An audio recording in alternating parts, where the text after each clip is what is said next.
Petrol டீசலை GST வரை வரம்புக்குள் கொண்டு வந்து நாடு முழுவதும் ஒரே விலைக்கு விற்பனை செய்ய நடவடிக்கை எடுக்க கோரிய வழக்கில் 4 வாரங்களில் பதிலளிக்க மத்திய அரசுக்கு சென்னை உயர்நீதிமன்றம் உத்தரவை பிறப்பித்திருக்கிறது. விவரங்களை செய்தியாளர் சுரேஷிடம் கேட்கலாம். சுரேஷ், வணக்கம். இந்த உத்தரவு தொடர்பான முழு பின்னணி என்ன சுரேஷ்? வணக்கம். பெட்ரோல் டீசலை ஜிஎஸ்டி வரம்புக்குள் கொண்டு வந்தால் அதனுடைய விலை கணிசமாக குறையும் என்பதனால் அந்த இரண்டையும் ஜிஎஸ்டி வரம்புக்குள் கொண்டு வர வேண்டும். நாடு முழுவதும் ஒரே விலைக்கு பெட்ரோல் டீசலை விற்பனை செய்வதற்கு நடவடிக்கை எடுக்க மத்திய அரசுக்கு உத்தரவிட வேண்டும் என்ற கோரிக்கையுடன் வழக்கறிஞர் கனகராஜ் என்பவர் உயர்நீதிமன்றத்தில் வழக்கு தாக்கல் செய்திருக்கிறார்.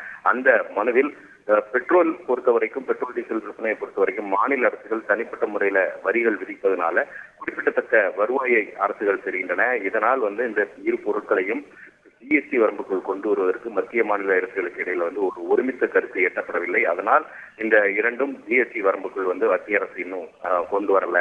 அதனால அது சம்பந்தமாக நடவடிக்கை எடுக்கணும்னு சொல்லி 2023ஆம் ஆண்டே அரசுக்கு மனு அளித்தும் அதன் மீது எந்த ஒரு நடவடிக்கையும் எடுக்கவில்லை என்று அந்த மனுவில் தெரிவித்திருக்கிறார்.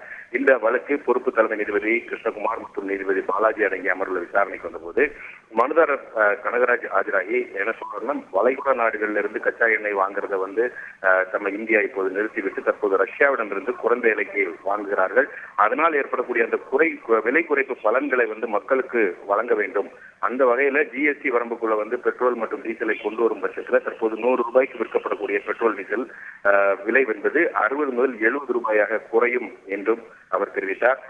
மேலும் பெட்ரோல் டீசல் இல்லாமல், அதே போல எரிவாயு இல்லாமல் அன்றாட வாழ்க்கையை வாழ முடியாது என்றும் ஒரு கருத்தை அவர் தெரிவித்தார்.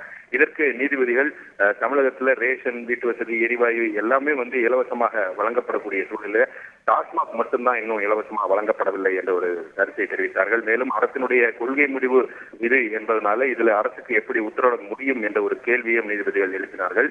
மத்திய அரசு தரப்பில் ஆஜரான வழக்கறிஞர் ஏற்கனவே 2020ஆம் ஆண்டு இதே போன்ற ஒரு கோரிக்கையுடன் தாக்கல் செய்யப்பட்ட வழக்கை விசாரித்த கேரள உயர்நீதிமன்றம் இந்த ஜிஎஸ்டி வரம்புக்குள் பெட்ரோல் டீசலை கொண்டு வருவது குறித்து பரிசீலிக்கும்படி மத்திய அரசுக்கு உத்தரவிட்டிருக்கிறதாகவும், அந்த உத்தரவின் அடிப்படையில் மத்திய அரசு என்ன நடவடிக்கை எடுத்திருக்கிறது என்பது குறித்து விளக்கமளிக்க அவகாசம் வழங்க வேண்டும் என்றும் கோரிக்கை விடுக்கப்பட்டது.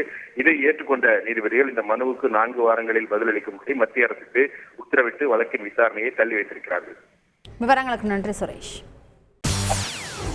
செய்திகளை உடனுக்குடன் தெரிந்து கொள்ள உடனே சப்ஸ்கிரைப் பண்ணுங்க.